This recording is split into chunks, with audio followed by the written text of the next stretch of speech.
मद्य विक्री वाढवून राज्याच्या महसुलामध्ये वाढ करता येऊ शकते का याच्या चाचपणीसाठी राज्य सरकारने समिती एकत्रित केली आहे। लाडकी बहीण योजना आणि इतर योजनांमुळे राज्याच्या तिजोरीत मोठ्या प्रमाणावरती खडखडाट निर्माण झालाय।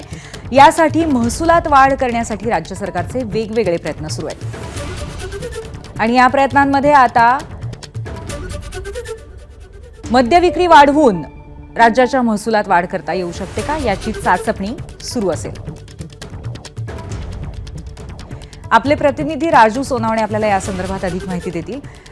राजू, मद्यातून महसूल वाढवण्याचा कुठेतरी राज्याचा विचार आहे, या संदर्भामध्ये अधिक काय माहिती आहे? अर्थातच राज्याच्या दृष्टीने महत्त्वाची पण समाजाच्या दृष्टीनेही महत्त्वाची अशी ही एक घटना असू शकेल।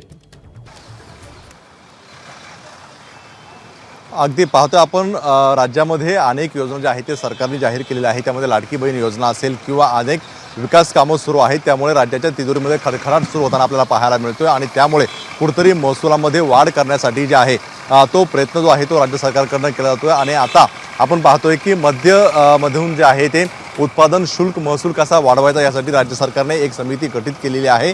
ही समिती जर पाहिली आपण तर अपर मुख्य सचिव गृहनिर्माण यांच्या अध्यक्षतेखाली ही समिती गठीत केलेली आहे। त्यामध्ये 5 सदस्य आहेत। त्यामध्ये आपण पाहिलं तर मुख्य सचिव वित्त विभाग असेल, मुख्य सचिव राज्य उत्पादन शुल्क आहेत आणि आयुक्त राज्य उत्पादन शुल्क या 5 जणांची समिती गठीत केलेली आहे। ही समिती जी आहे ती देशभरामध्ये इतर राज्यामध्ये नेमकं उत्पादन शुल्क जे आहे ते कसं वाढवलं जातं, त्या ठिकाणच्या नेमक्या काय योजना आहे, तिथं लायसन्स कसे दिलं, त्या सगळ्याचा अभ्यास करेल आणि राज्य सरकारला जे आहे ते 2 महिन्यामध्ये अहवाल सादर करेल की नेमकं मद्यातून उत्पादन शुल्क वाढवण्यासाठी जे आहे ते काय प्रयत्न केले जाईल। आपण पाहतोय की कॅबिनेटला हा विषय चर्चेला आला होता, त्यावेळी विरोधकांनी जे आहे ते मोठ्या प्रमाणावरती टीका केलेली होती की योजनांचा भरमसाठ जो आहे ती घोषणा केलेली आहे आणि आता कुठेतरी खडखडाट झाल्यानंतर राज्य सरकार मद्यातून म्हणजे दारूची नशा लोकांना लावणार आणि त्यातून जे आहे ते पैसे कमावणार, अशा प्रकारची जहरी टीका जी आहे ती सरकारवरती विरोधकांनी केलेली होती।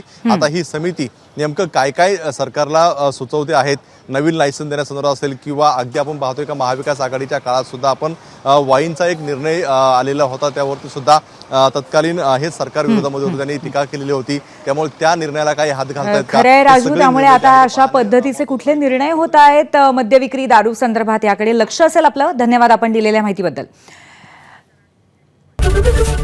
एबीपी माझा, उघडा डोळे बघा नीट।